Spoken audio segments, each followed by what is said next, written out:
What's up, guys? Just a dad with a Porsche here. You know, it's 45 degrees, probably that's being generous. I'm out here and I just had to take the car for a wash. Had some dust on it, just been sitting in the garage, and you know, wasn't how it should be, so I had to get it right. So I took it out here and I got it nice and washed, and the thing is just a monster. It's just a beast. I love it. I've never had a car this nice, man. I've worked my whole life. It's time to enjoy the fruits of my my labor. So here I am, man. Let's take a look at the car. It's got the center locks, ceramic brakes, PCCBs, Aero kits, got carbon. See the carbon on the back, rear diffuser. This thing is just insane, man. Nicest car I've ever owned in my life. Carbon roof, so you can see it there. It's really cool on the new ones how the door handle kind of pops up, so you put your hand under there when you unlock it. Got the carbon mirrors, little carbon piece there on the side. This thing is just absolutely gorgeous. And chalk, I did change these. These are clear now. They're not the normal amber, which looks terrible. We got the carbon down here too. A little water on that joint, but a little carbon. Taking a quick look here. Headlights are ridiculous looking, like out of the movie Tron. Just insane, man. Insane color combination. Oh, I love this car, guys. It's hard for me to not drive this thing, although it's freezing cold here in Cleveland. So just absolutely freezing cold. Let's take a look inside. I want to get out of the cold. Got the puddle lights that say Porsche that come down right under there. Got the yellow stitching to match the brakes. Got the yellow seat belts. Got the yellow stitching, Porsche crest in the headrest. I'm gonna jump in here. Woo, it's cold. You know, I gotta have the radar detector. In this car, you have to have a radar detector. It's a must, man. This thing can pick up speed at like just a high rate. So I love the new digital dash. Just absolutely love it. And then again, you got the stitching in the dash here in the leather dash. Alcantara, headliner, A-pillars, Alcantara, glove box, heated cooled seats. Just a gorgeous, gorgeous, gorgeous car. Everybody hates this button. They like the turn key, but I think the button's nice. I guess if you're used to the old style, you may like it. I don't know. I don't know what it was like to turn the key to miss it, man. You know? So the only issue I'm having right now so far with this thing, and I'm on week maybe 4 of ownership, is the Bluetooth is not working correctly. I have 3 phone lines, so I'm always like on the phone. So I need to have the Bluetooth at least working on one. Plus I like to listen to the radio on one, talk on one for one of my businesses, the other one I use for another one of my businesses, and I just can't get any of the phones to connect right. They told me that I need to reset the system here, and I haven't done that yet, but that's something I need to do and take time to do. Here you got to open the valves and the exhaust, raise and lower the suspension, traction control. You hold this for a few seconds, it takes it off. You hold it for a few more seconds, it takes it completely off, you know, in just wild and crazy mode. This will raise and lower the front end, which is mandatory. I think I've been in a lot of situations just driving recently to where I needed that, or I thought I needed that, or I would use that just to protect it just in case. You never know. And man, I love this car. I did get the rear seat, but obviously nobody can ever sit back there. Nor do I want any small children in this car when I'm driving it with Spirit, doing Spirit pulls and drives. But yeah, man, it's absolutely amazing. I came from a 2025 BMW M3 Comp.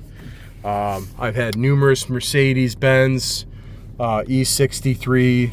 I had a CLS 63. I've had tons of different cars like that.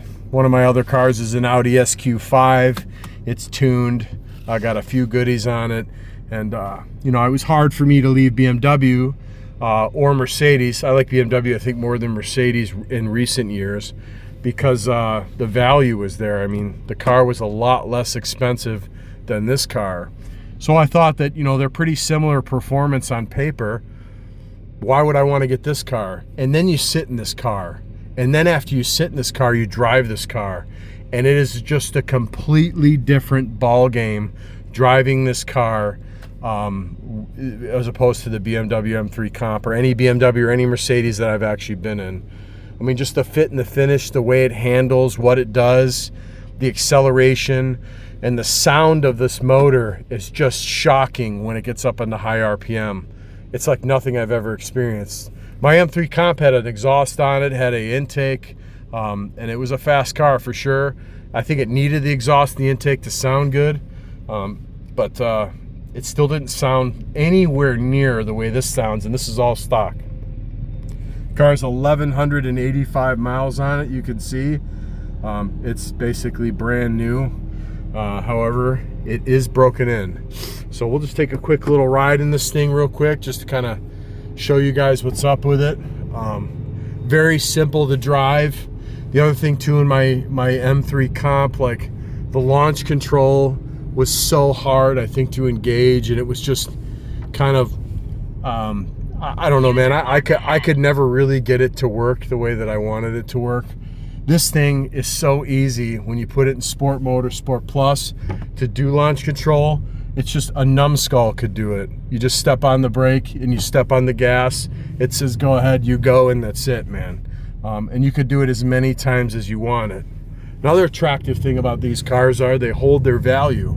It's not like another car. And the M3 Comps hold their value pretty well because they're hard to get, but like these Porsches, I mean, you can expect to get what you paid for it, sometimes a little bit more, just because of availability.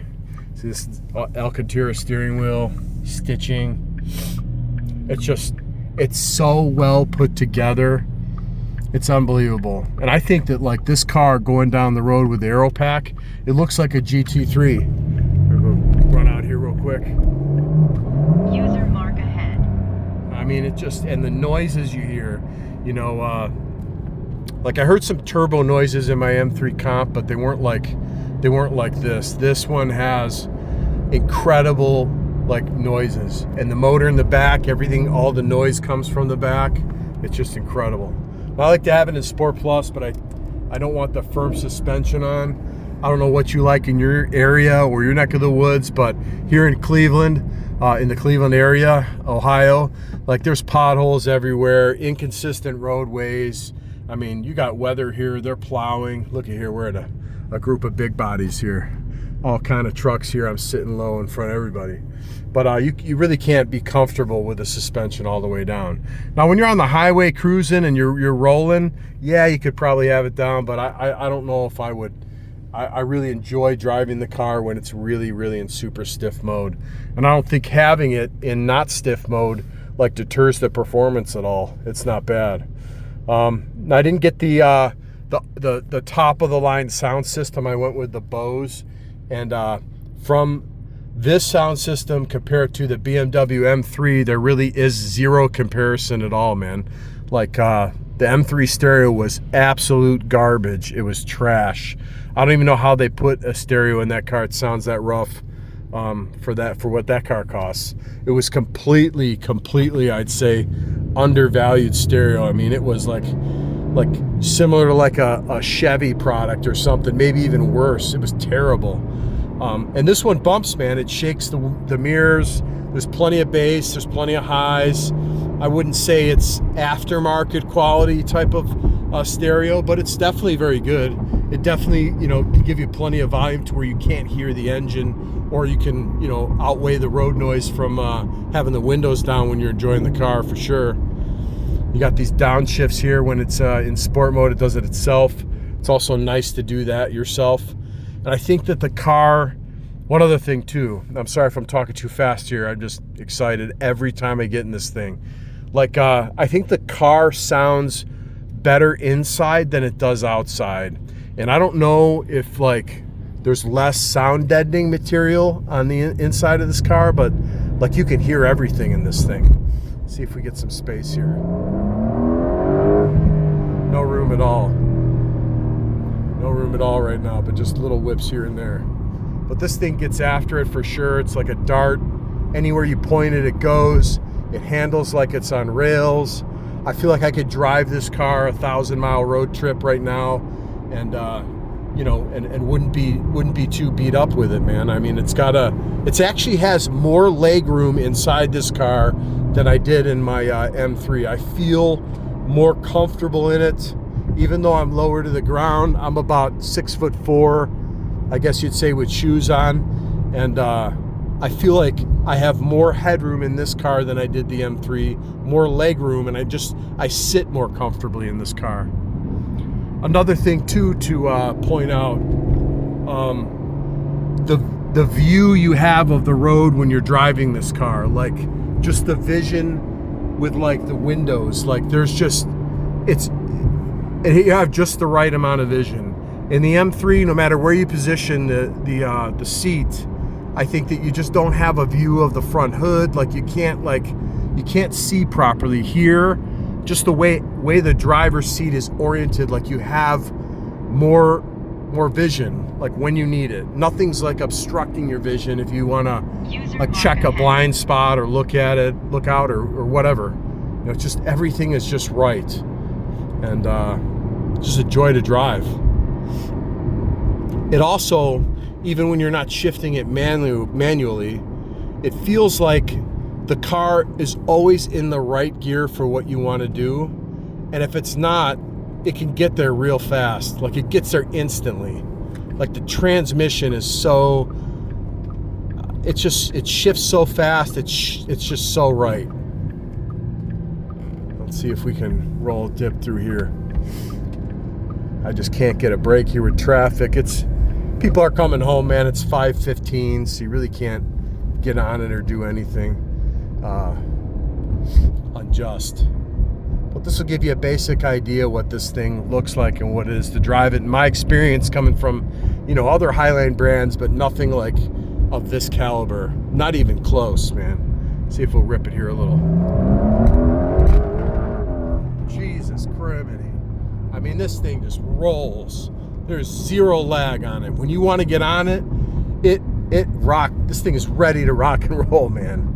And the sound you get, I don't know what the thing is, but like when I'm on the highway and I'm going like 50 or something like that, and I gun this thing and I hit it like hard, like the way the engine sounds at high RPM is just incredible, man.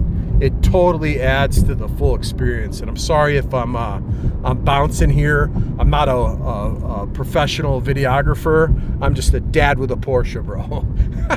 I'm a dad with a Porsche, you know? So, yeah. And when you're going around corners and stuff and you're handling it, it's really just no body roll. Wherever you point the steering wheel, it goes like it's on rails. I'm taking this kind of quick. This is normally like a 25 mile per hour area, but we're gonna catch up on some traffic here anyway pretty fast because it's just 5 o'clock, man. Everybody's coming home.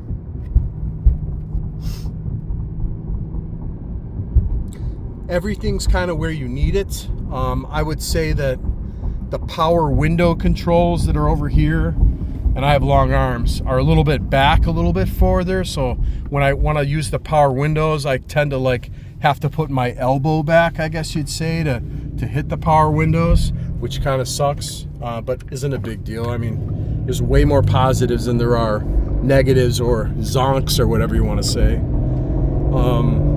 The climate control, I don't like where it's at here. I feel like that should be in a different spot so you can see it easier. I understand why it's there, because it's a driver's car. You don't want to be messing with the climate control. So there's that. It's very easy to put this thing in sport or change the driving modes here with just turning this wheel right here. That's very easy to do. This car also has a heated steering wheel. And here, I'll show you where that is. The heated steering wheel itself, let me get past this curb right here, is that the actual button is right here. It's right beyond here. You press that and the heated steering wheel will turn on and let you know that it's on, which is pretty dope. And it has like an attack mode. Now, I'm not sure what they call this. There's probably a terminology for exactly what it is, but like this red button here, it's right on the drive select mode. You hit this red button and it gives you like a countdown, like timer. It puts it in full power mode instantly right away, which is very cool because you don't have to really worry or wait for any delay from switching between modes or doing something if somebody rolls up on you. You just hit this red button and you'll see a timer that'll go on there, and I can actually do that in a second when I get out in traffic. Not that I will have any room to do almost anything because of the traffic here is absolutely nuts right now. I picked a great time to do a test drive in a fast car, 5 o'clock on a busy work day. But yeah, so you hit this button right here and a timer comes up here and boom, you're in full power mode and you got 20 seconds of that. And after that 20 seconds is done and gone, you go right back to the mode that you were in to enjoy that mode. So it's kind of cool too, because you can just, you know, you get a instant response for Sport Plus in full like let's go mode, let's race mode, and then you're right back to where you want to be. And that's cool for having like short bursts of excitement, which is kind of really all you can have in this car if you don't want to go to jail, you know, because you can get to go to jail speeds very, very fast in this thing. So at least that's what I've learned anyway. And the different dash modes are really cool to kind of configure too.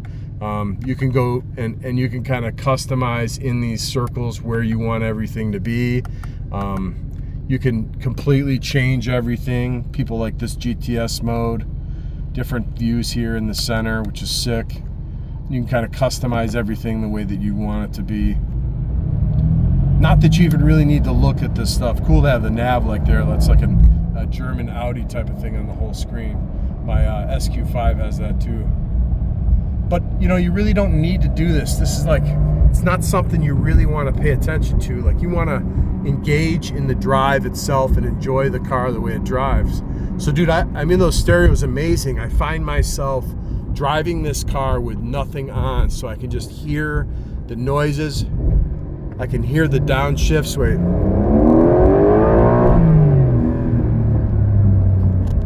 Like, I can hear what's going on because it's just a symphony of awesome sounds. And there's a lot of turbo noise. There really is. You hear like a blow-off type valve from the back. And that's really what made it fun, man. I grew up in the 90s and I loved turbo cars. I used to race Eagle Talons. I had all those cars, 3000 GT VR4, 300 ZX twin turbo. You know, I still love those cars, but the reliability isn't there. This is also a super reliable car historically. They run forever. They get great reviews for that, for longevity. My plans for this, man, are to enjoy it. I'm probably going to do some type of exhaust with this and maybe some type of tune. Now, the platform for this 992.2 is newer, so they don't really have a lot of tunes that are proven. I've seen some exhausts and things like that are online, but I'm gonna give it a minute, man, because this car only has 1,100 miles on it. It's brand new. I don't want to start messing with it and something happens until, you know, everybody talks about this exhaust and that exhaust. I'm gonna wait for more people to trial and error reviews on aftermarket stuff for this thing. And so then I can kind of pick and choose which one I think may be right for me. Because the last thing I want to do is spend all of my money on this car and then get it, and then, you know, something crazy happens to it, and you know, I'm on the hook for it, which would not be fun. But all the gauges and everything that you need to operate, besides with the exception of the climate control kind of being down here, where you have to kind of look at it from a different angle to see it and operate it, are very cool. This kind of like hair trimmer shifter is cool. This is the volume for the stereo. You also have one on the steering wheel. Then you got your heated and cooled seats that are here, and those work great. some cool seats that I've been in before in other makers, you know, volume type of cars like Fords or Chevys, big expensive $100,000 trucks, their cooled seats suck. Like when I turn these cool seats on, they're cool right away, and you can definitely feel that they're on, and you know that they're popping on and working, and it's super cool. And just the views from this thing, and you know, I've had a lot of people that I parked this car at Home Depot to run in, just 'cause I want to take it for a quick run. I got people stopping me, wanting to come out and like, can I take pictures of your car? Do you mind? I'll blur the license plate out and stuff. And people looking at it and speeding up to me just to look at the car. I think that's really just, it's got a great look to it. The color, the combination of it's exciting. I think that the Aero kit makes these things look kind of like GT3-ish, which, you know, if a GT3, if you want to buy one of those, you'd have to buy one used. You can't order it because all those allocations are pretty much spoken for. Jeez, oh man, this thing crushes it. And I think those would be cool, but I think the platform with the turbo allows you for more modifications and aftermarket stuff in the future, and to make this thing just an absolute weapon in the future. You know, so I looked at older 911 turbos, and when you sit in this thing and you see all the new electronics and all the new gauges, you know, you just like, you want that, man, you know? Can't take it too fast down here because it's my neighborhood, people get locked up.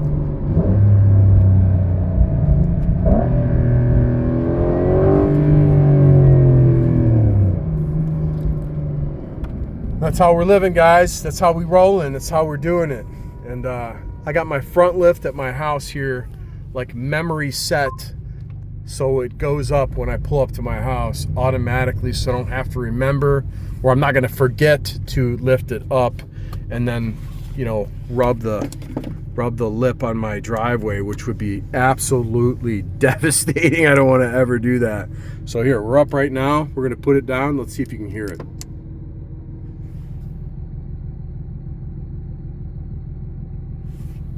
And right there, about 30 seconds and you're low. Whoop.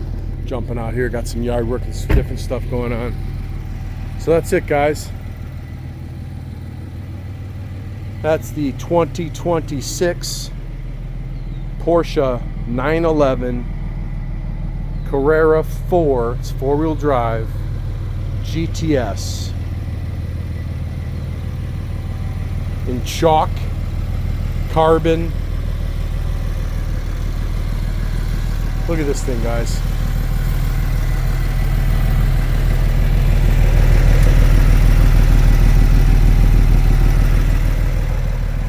That thing is just nuts. Let me turn the lights on here.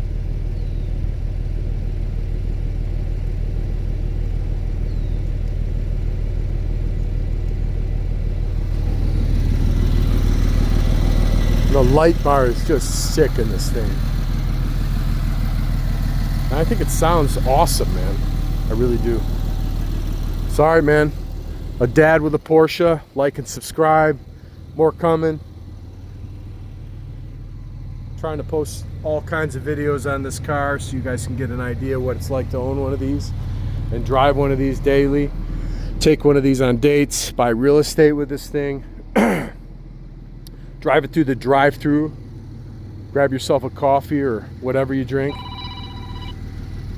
and just like that, money's calling, baby. Please like and subscribe, guys. Talk to you guys soon. I'm out.